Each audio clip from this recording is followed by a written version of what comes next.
करता हूँ आपका अपने यूट्यूब चैनल पता नॉलेज अकेडमी में। दोस्तों, आज मैं आप सभी के लिए गांधी युग से संबंधित 25 क्वेश्चन लेकर आया हूँ, जिसमें मैं आपको संपूर्ण गांधी युग कवर करा दूंगा। इससे एक क्वेश्चन बाहर चला जाए भाई तो बताना।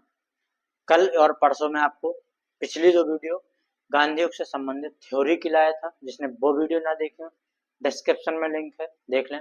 और ऐसा कोई एग्जाम नहीं होगा जिसमें गांधी युग से क्वेश्चन ना आते हो, बहुत इंपॉर्टेंट है। चलिए अब देखते हैं अपने सभी क्वेश्चंस को। पहला क्वेश्चन आज का हमारा, दक्षिण अफ्रीका के किस रेलवे स्टेशन पर गांधी जी को ट्रेन से फेंका गया था? किस स्टेशन फेंका गया था? तो स्टेशन से पीटर मारिट्सबर्ग। कौन सी थी? Pietermaritzburg railway station. ये काले गोरे के भेदभाव के कारण गांधी जी को फेंका गया था, नस्ल भेदभाव के कारण। देखते हैं, दक्षिण अफ्रीका प्रवास के दौरान महात्मा गांधी को नस्ल भेदभाव, इसके नस्लीय भेदभाव का सामना करना पड़ा था। नस्ली भेदभाव कैसा? मतलब इंडियन है हम तो हमारी काली चमड़ी है थोड़ी सी, और जो ब्रिटिश थे उनकी गोरी चमड़ी थी, तो इस कारण उन्हें फेंक दिए गए थे। जबकि उनके पास प्रथम श्रेणी का पास होते हुए भी उन्हें सामान्य बोगी में स्थानांतरित किया गया था। इसका विरोध किया गांधी जी ने, तो उन्हें पीटर मार्ट्सबर्ग रेलवे स्टेशन पर ट्रेन से बाहर फेंक दिया गया था। दोस्तों, ये क्वेश्चन उत्तर प्रदेश पुलिस 41,000 वाले पेपर में पूछा गया था कि इन्हें किस रेलवे स्टेशन पर ट्रेन से फेंका गया था। किस पर फेंका गया था? पीटर मार्ट्सबर्ग रेलवे स्टेशन पर। अगला क्वेश्चन हमारा, निम्नलिखित में से किस कॉलेज से गांधी जी ने पढ़ाई की थी? तो किस कॉलेज से पढ़ाई की थी? ये था श्यामल दास कॉलेज भावनगर। कौन सा? श्यामल दास कॉलेज भावनगर। इससे संबंधित आपको संपूर्ण जानकारी देता हूँ। अब गांधी जी की प्रारंभिक शिक्षा पोरबंदर में संपन्न हुई। हाई स्कूल की शिक्षा राजकोट के अल्फ्रेड स्कूल में हुई। अल्फ्रेड स्कूल कहाँ है? राजकोट में है, इससे पूरी हुई। हाई स्कूल के बाद इन्होंने श्यामल दास आर्ट कॉलेज, जो कौन सा कॉलेज था? आर्ट कॉलेज था, अपना नामांकन कराया। यूनिवर्सिटी कॉलेज लंदन से, किससे? लंदन से लॉ की पढ़ाई की। किसकी? लॉ की, वकीली वकालत इन्होंने लंदन से की थी। प्रश्न नंबर 3 हमारा, दक्षिण अफ्रीका से गांधी जी ने किस पत्रिका का प्रकाशन किया? दोस्तों, ये पत्रिका या समाचार पत्र कुछ भी आया, यही था। ये कौन सा था? Indian opinion. कौन सा था? इंडियन ओपिनियन था। दोस्तों, आप कितने क्वेश्चन आपके सही होते हैं आप कमेंट में जरूर बताएं। यदि आपने पिछली दो वीडियो देखी हैं, सभी क्वेश्चन आपके सही होंगे, मेरी गारंटी है। दो वो एक ये देख लें आप, गांधी युग से क्वेश्चन नहीं जा सकता बाहर, ना कोई आपको रट जाएगा दिमाग में, कि गारंटी है। दक्षिण अफ्रीका में इंडियन ओपिनियन अखबार, जो इंडियन ओपिनियन अखबार था वो हिंदी, गुजराती, तमिल, अंग्रेजी भाषा में प्रकाशित होता था। कौन सा? इंडियन ओपिनियन अखबार। गांधी जी ने 1904 में डरबन में, कहाँ पर? डरबन में फिनिक्स फार्म, क्या? फिनिक्स फार्म की स्थापना की थी। जब भी आपको याद रखना है, कब की थी? 1904 में। प्रश्न नंबर 4, गांधी जी के राम राज्य के युगल सिद्धांत कौन से थे? तो राम राज्य के युगल सिद्धांत कौन से थे? ये थे सत्य तथा अहिंसा। क्या? सत्य तथा अहिंसा। देखते हैं आगे, प्रश्न नंबर 5 हमारा, गांधी जी की सत्याग्रह रणनीति में किसे सबसे अंतिम स्थान प्राप्त था? सबसे अंतिम स्थान किसको प्राप्त था? वो था हड़ताल को। किसको? हड़ताल। प्रश्न नंबर डी बिल्कुल सही हो जाएगा इसका। दोस्तों, वीडियो पसंद आए तो चैनल को सब्सक्राइब जरूर करें। मैं इस पर आपको कोई बकवास नहीं करता हूँ, आपको सब ऑथेंटिक जानकारी दी जाएगी, जो भी दी जाएगी। जिस दिन आपको गलत जानकारी दें, आप बेझिझक चैनल को छोड़ के जा सकते हैं। गांधी जी के अनुसार हिंसा का क्रूरतम रूप है। हिंसा क्रूरतम रूप क्या है गांधी जी के अनुसार? ये था गरीबों ने गरीबी का स्थायित्व, या गरीबों का स्थायित्व, मतलब गरीबी कंटिन्यू बनी रहे, इसको गरीबी का स्थायित्व बोला था। और एक क्रूरतम रूप था गांधी जी के अनुसार। गांधी जी दक्षिण अफ्रीका में कितने वर्ष रहे थे? तो कितने वर्ष रहे थे जल्दी से बताएं। ये रहे थे 21 वर्ष, लगभग कितना 21 वर्ष दक्षिण अफ्रीका में रहे थे। किस लिए गए थे संपूर्ण जानकारी आपको देते हैं। गांधी जी लगभग 21 वर्ष दक्षिण अफ्रीका में रहे। 1893 में, कब 1893 में गुजराती व्यापारी दादा अब्दुल्ला का मुकदमा लड़ने के लिए दक्षिण अफ्रीका डरबन, दक्षिण अफ्रीका में कौन सी जगह पर डरबन गए थे। गांधी जी 9 जनवरी 1915, कब 9 जनवरी 1915 को भारत लौटे। दोस्तों 9 जनवरी को आपको बताना है कौन सा दिवस मनाया जाता है। तो 9 जनवरी को मनाया जाता है प्रवासी भारतीय दिवस। 9 जनवरी कौन सा दिवस मनाया जाता है? प्रवासी भारतीय दिवस के रूप में मनाया जाता है। दोस्तों वीडियो पसंद आए चैनल को सब्सक्राइब जरूर करें। आप लोग वीडियो तो बहुत लोग देखते हैं लेकिन चैनल सब्सक्राइब नहीं करते। वनडे एग्जाम ऐसा एक नहीं हो जिसमें आपको झंडा न गड़वा दूं। बस चैनल को सब्सक्राइब करें, जितना मैं कराऊं उतना करते रहें आप। गांधी जी ने भारतीय राष्ट्रीय कांग्रेस के किस अधिवेशन में सर्वप्रथम भाग लिया था? तो गांधी जी ने सबसे पहले किस अधिवेशन में भाग लिया था? तो ये लिया था गांधी जी ने कोलकाता अधिवेशन 1901 में। दोस्तों कमेंट में जरूर बताएं आपके कितने क्वेश्चन सही हो रहे हैं। 25 क्वेश्चन आप देख लें तो एक बाहर चला जाए तो बता देना मुझे। महात्मा गांधी का सबसे पुराना आश्रम कौन सा है? कौन सा सबसे पुराना आश्रम? तो ये था फिनिक्स आश्रम, जो कहाँ पर था? दक्षिण अफ्रीका के डरबन में था। इसकी स्थापना कब की गई थी? दोस्तों इसकी स्थापना 1904 में की गई थी। महात्मा गांधी जी ने 1915 में अहमदाबाद के कहाँ पर कोचरब क्षेत्र में सत्याग्रह आश्रम की स्थापना की। इस आश्रम को 17 जून 1917, कब 17 जून 1917 को साबरमती नदी के किनारे स्थानांतरित कर दिया। हाँ, साबरमती नदी के किनारे कब किया? 17 जून 1917 को। दोस्तों पूछा जाता है क्वेश्चन, बहुत इंपॉर्टेंट है। ऐसा एक क्वेश्चन नहीं है भाई जो बिना इंपॉर्टेंट हो, जो पिछली परीक्षा में ना पूछा गया। सभी क्वेश्चन पिछली परीक्षा में पूछे गए हैं। महात्मा गांधी के राजनीतिक गुरु कौन थे? जल्दी से बताएं। ये थे गोपाल कृष्ण गोखले। ऑप्शन सी बिल्कुल सही हो जाएगा। अगले क्वेश्चन पर चलते हैं। प्रश्न नंबर 11। निम्नलिखित में से किसने सत्याग्रह शब्द को गढ़ा? मतलब सत्याग्रह शब्द है जो वो किसने दिया था? तो ये दिया था दोस्तों महात्मा गांधी जी ने। जल्दी से आप अपना वीडियो पॉज करके अपना आंसर लगा लिया करें, जिससे मैं भी आपको जल्दी से कराऊंगा, आपका टाइम खराब ना हो। महात्मा गांधी जी के भतीजे मंगल लाल गांधी, कौन? मंगल लाल गांधी जी ने सदाग्रह, किसके? सदाग्रह शब्द का प्रयोग एक प्रतियोगिता में किया था और इन्होंने यह प्रतियोगिता जीती भी थी। बाद में महात्मा गांधी जी ने इसमें सुधार करके सत्याग्रह शब्द में परिवर्तित किया। सदाग्रह शब्द को सत्याग्रह शब्द में परिवर्तित किया। अतः स्पष्ट है कि सर्वप्रथम सत्याग्रह शब्द का प्रयोग महात्मा गांधी जी ने किया था। दोस्तों याद रखना, एक एक पॉइंट आपके लिए बहुत महत्वपूर्ण है। देख लेना वीपी प्लस में कितने क्वेश्चन मिलते हैं। गांधी जी का भारत में प्रथम सत्याग्रह कौन सा था? प्रथम सत्याग्रह कौन सा था? चंपारण सत्याग्रह। ये क्यों हुआ था, कैसे हुआ था, सब जानकारी देते हैं आपको भैया। दोस्तों चंपारण आंदोलन 1917 में महात्मा गांधी जी का प्रथम सत्याग्रह था। भारत में महात्मा गांधी पहला सत्याग्रह चंपारण सत्याग्रह 1917 में था। 19वीं सदी, सारी जगह सदी है दोस्तों, सदी है। सदी के आरंभ में बिहार के चंपारण में प्रचलित तिनकठिया, क्या? तिनकठिया पद्धति के विरोध में यह सत्याग्रह किया गया था। दोस्तों तिनकठिया पद्धति थी कि आपके पास जितनी भूमि है उसके 3/20 भूभाग पर आपको नील की खेती करना अनिवार्य था। आप नहीं करते थे तो बहुत से कर लगा दिए गए थे और नील की खेती करने से भूमि बंजर हो जाती थी, तो किसान करना नहीं चाहते थे और अंग्रेज दबाव बना रहे थे, तो इसलिए विरोध किया गया और यह आंदोलन भी सफल रहा था। गांधी जी के चंपारण सत्याग्रह का विरोध किसने किया था? एन.जी. रंगा ने। वेरी वेरी इंपॉर्टेंट, किसने किया था? एन.जी. रंगा ने। आप जरूर याद रखें।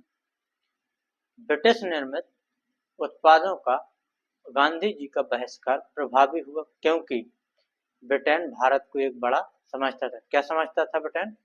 निर्मित वस्तुओं का बाजार समझता था। क्या समझता था? निर्मित वस्तुओं का बाजार। मतलब ये समझता था कि ब्रिटेन में वस्तु बनाओ आप कोई भी वस्तु और भारत में बेच दो, ये समझता। तो इसका गांधी जी ने खुलकर विरोध किया और यह सफल भी रहा। गांधी जी का ब्रिटिश निर्मित वस्तुओं का बहिष्कार प्रभावी हुआ क्योंकि ब्रिटेन भारत को एक बड़ा निर्मित वस्तुओं का बाजार समझता था। याद रखना दोस्तों, कहानी के रूप में आपको पढ़ा रहा हूँ, एक एक चीज याद हो जाएगी। आपने यदि थ्योरी प्लस एमसीक्यू कर ली तो गारंटी है कोई चीज आपकी बाहर चली जाए। तो गांधी जी के द्वारा असहयोग आंदोलन कब प्रारंभ किया गया था? असहयोग आंदोलन कब हुआ था? असहयोग आंदोलन हुआ था 1920 में। अगले क्वेश्चन पर चलते हैं अपने। सभी आंदोलन देखते हैं। चंपारण सत्याग्रह 1917 बता चुका हूं आपको। अहमदाबाद मिल हड़ताल 1918। दोस्तों ये मिल हड़ताल आपको पूरी जानकारी दी है मैंने। ब्लैक बोनस को लेकर थी, जो मिल के मालिक थे वो दे नहीं रहे थे और गांधी जी और जो मजदूर थे वो कह रहे थे हमको तो फिर लास्ट में दिया गया था। कितना दिया गया था? 35% दिया गया था। खेड़ा आंदोलन 22 मार्च 1918। असहयोग आंदोलन 20 से 1922 1920 से 1922 तक चला था। दोस्तों बहुत इंपॉर्टेंट आंदोलन, हर एग्जाम में पूछे ही जाते हैं। महात्मा गांधी की सबसे गहन धारणा अनटू दिस लास्ट क्या थी? अनटू दिस लास्ट पुस्तक थी में प्रतिबिंबित होती है। यह पुस्तक किसकी है? दोस्तों सीधा सा क्वेश्चन है कि अनटू दिस लास्ट पुस्तक किसकी है? तो यह है जॉन रस्किन की। गांधी जी ने अपनी आत्मकथा में बताया है कि इस पुस्तक ने उनका संपूर्ण जीवन बदल दिया। महात्मा गांधी जी ने अपने दक्षिण अफ्रीका प्रवास के दौरान यह पुस्तक पढ़ी थी। कब पढ़ी थी? दक्षिण अफ्रीका प्रवास के दौरान। गांधी जी ने अपनी आत्मकथा में लिखा है कि इस पुस्तक में उनके जीवन को परिवर्तित कर दिया। इस पुस्तक ने उनके संपूर्ण जीवन को परिवर्तित किया। गांधी जी को इस पुस्तक की सबसे प्रेरणादायक पंक्ति है वो थी, व्यक्ति का कल्याण सबके कल्याण में निहित है। क्या थी? व्यक्ति का कल्याण सबके कल्याण में निहित है। अगले क्वेश्चन पर चलते हैं। प्रश्न नंबर 16 है हमारा, गांधीवादी विचारधारा किन से प्रभावित रही? तो गांधीवादी विचारधारा किन से प्रभावित रही? तो प्रयोग सभी, जॉन रस्किन से, थोरो से, टॉलस्टॉय से, सभी से गांधीवादी विचारधारा प्रभावित रही। सभी को देखते हैं गांधीवादी विचारधारा कैसे कैसे किसने प्रभावित किया। गांधी जी ने थोरो से सविनय अवज्ञा आंदोलन और करबंदी की प्रेरणा पाई। थोरो से कौन सी प्रेरणा? सविनय अवज्ञा आंदोलन और करबंदी की प्रेरणा पाई। जॉन रस्किन से गांधी जी ने शारीरिक परिश्रम, कैसा परिश्रम? शारीरिक परिश्रम का आदर करना सीखा। टॉलस्टॉय के सिद्धांत से इसका जो भाग है प्रमुख वो है, ईश्वर का राज्य तुम्हारे भीतर है। टॉलस्टॉय के सिद्धांत का जो भाग है जिससे गांधी जी प्रभावित हुए वो कौन सा है? वो है ईश्वर का राज्य तुम्हारे भीतर है। इससे गांधी जी काफी प्रभावित हुए और उनके अहिंसक असहयोग का आधार बना। किसका? अहिंसक असहयोग का आधार बना। यह ध्येय वाक्य ईश्वर का राज्य तुम्हारे भीतर है।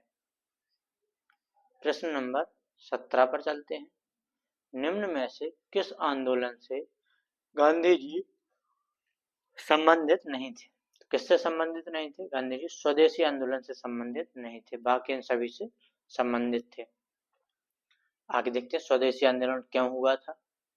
दोस्तों स्वदेशी आंदोलन 1905 में बंगाल विभाजन के विरोध में हुआ था। किसके विरोध में? बंगाल विभाजन के विरोध में हुआ था। इस समय गांधी दक्षिण अफ्रीका में थे। दोस्तों आपको बताना है बंगाल विभाजन के समय ब्रिटिश गवर्नर कौन था? जल्दी से कमेंट में बताएं। महात्मा गांधी को सर्वप्रथम राष्ट्रपिता किसने कहा था? सबसे पहले राष्ट्रपिता किसने कहा था?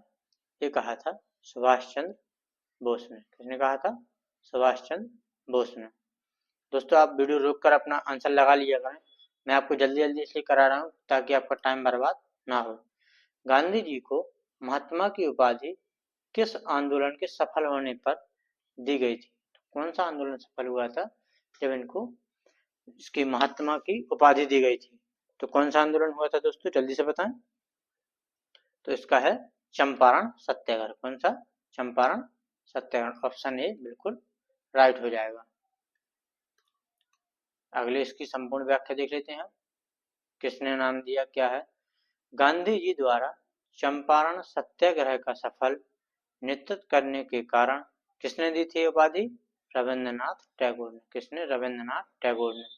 दोस्तों, हमारे देश का राष्ट्रगान रविंद्रनाथ टैगोर जी ने लिखा है और बांग्लादेश का अमार सोनार बांग्ला के नाम से इन्हीं ने लिखा है। महात्मा की उपाधि दी थी किसने? रविंद्रनाथ टैगोर ने। अगला है प्रश्न नंबर 20। महात्मा गांधी किस व्यापारी का केस लड़ने के लिए दक्षिण अफ्रीका गए थे? किसका गए थे? गांधी जी गए थे जमनालाल बजाज का। किसका गए थे? जमनालाल बजाज का। इससे संबंधित संपूर्ण जानकारी देखते हैं। सेठ जमनादास गांधी जी के निकटतम सहयोगी थे। कौन थे? निकटतम सहयोगी थे। सेठ जमनादास वर्ष 1923 में झंडा सत्याग्रह कब हुआ? 1923 में। और सविनय अवज्ञा आंदोलन 1930 में। सविनय अवज्ञा आंदोलन 1930 में जेल गए थे। उन्होंने भाग लिया था सेठ जमनालाल दास ने, तो ये दोनों आंदोलनों में जेल गए थे। प्रश्न नंबर 21। भारत की स्वाधीनता के समय, जब हम स्वतंत्र हुए उस समय गांधी जी कहाँ थे?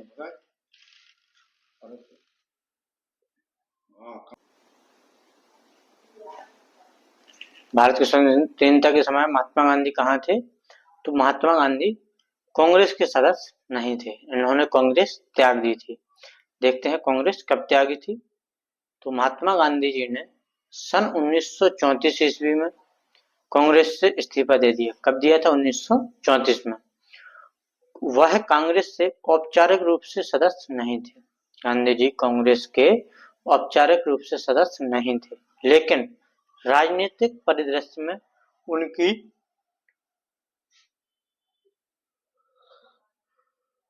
शक्तिशाली मार्गदर्शन रहा था। उनका शक्तिशाली मार्गदर्शन बना रहा था। आगे देखते हैं प्रश्न नंबर 22। गांधी जी की मृत्यु पर किसने कहा था कि हमारे जीवन से प्रकाश चला गया? किसने कहा था? ये कहा था पंडित जवाहरलाल नेहरू जी ने। तत्कालीन प्रधानमंत्री पंडित जवाहरलाल नेहरू जी ने बात कही थी। महात्मा गांधी जी को गोली किसने मारी थी? नाथूराम गोडसे ने। कब मारी? 30 जनवरी 1948 को। दोस्तों, 30 जनवरी को शहीद दिवस के रूप में भी मनाया जाता है। 30 जनवरी को क्या मनाया जाता है? शहीद दिवस के रूप में भी मनाया जाता है। अगला क्वेश्चन देखते हैं। गांधी जी को वन मैन बाउंड्री फोर्स कहकर किसने संबोधित किया था? गांधी जी को वन मैन बाउंड्री फोर्स किसने कहा था? तो ये कहा था दोस्तों माउंटबेटन ने। किसने कहा था? माउंटबेटन ने। ये भी आपको याद रखना। क्यों कहा था बताता हूं अभी हाल। दोस्तों, ये कहा था माउंटबेटन ने कि जो काम हथियारबंद सिपाही नहीं कर सकते, वह काम गांधी जी ने कर दिखाया। गांधी जी ने आजादी दिलाई, तो इन्होंने कहा था कि जो काम हजारों हथियारबंद सिपाही नहीं कर सके, वह काम गांधी जी ने कर दिखाया। सेकंड लास्ट क्वेश्चन हमारा। सॉरी दोस्तों, थोड़ी सा पेन टैब अभी सही से वर्क नहीं कर रहा। किस आंदोलन में महात्मा गांधी ने पहली बार भूख हड़ताल का प्रयोग हथियार के रूप में किया था? किसमें किया था? जल्दी से बताएं। ये किया था अहमदाबाद मिल हड़ताल में। गांधी जी ने पहली बार भारत में भूख हड़ताल की थी। ये क्वेश्चन बहुत पूछा जाता है। गांधी जी ने पहली बार भूख हड़ताल कहाँ की थी? अहमदाबाद में मिल मालिकों और मजदूरों में ब्लैक बोनस को लेकर विवाद था। किसको लेकर? ब्लैक बोनस को लेकर विवाद था। गांधी जी के 3 दिन के अनशन के बाद मिल मालिकों ने इस मामले में मध्यस्थता के लिए तैयार हो गए। मिल मालिक मध्यस्थता के लिए तैयार हो गए। अंततः उन्हें बोनस देना पड़ा था। दोस्तों, यह गांधी जी की पहली भारत में भूख हड़ताल थी। गांधी जी की भारत में प्रथम भूख हड़ताल थी। ये याद रखना, एक क्वेश्चन पूछा जाता है किस समय, तो अहमदाबाद मिल मजदूर आंदोलन के समय। हमारा लास्ट क्वेश्चन है, महात्मा गांधी ने भारत में अपना पहला जन भाषण कहाँ दिया था? पहला जन भाषण कहाँ दिया था, जल्दी से बता। ये दिया था इन्होंने वाराणसी में। कहाँ दिया था? वाराणसी में। कब दिया था, किस मौके पर दिया था, सब बताता हूँ आपको भी यार। महात्मा गांधी जी ने भारत में अपना पहला जन भाषण फरवरी 1916 में बनारस हिंदू विश्वविद्यालय के उद्घाटन समारोह के अवसर में दिया था। कब दिया था? तो बनारस हिंदू विश्वविद्यालय के उद्घाटन समारोह। कब? फरवरी 1916 में। दोस्तों, गारंटी अगर इससे गांधी युग से संबंधित एक भी क्वेश्चन बाहर चला जाए तो आप वीडियो पसंद आई हो तो चैनल को सब्सक्राइब जरूर करें, बेल आइकन जरूर प्रेस कर लें, जिससे वीडियो का नोटिफिकेशन आपके पास तुरंत पहुंच जाए। ये पीडीएफ आपको उदय नॉलेज एकेडमी के टेलीग्राम चैनल पर मिल जाएगी, तो अभी टेलीग्राम चैनल भी ज्वाइन कर लें। जय हिंद दोस्तों।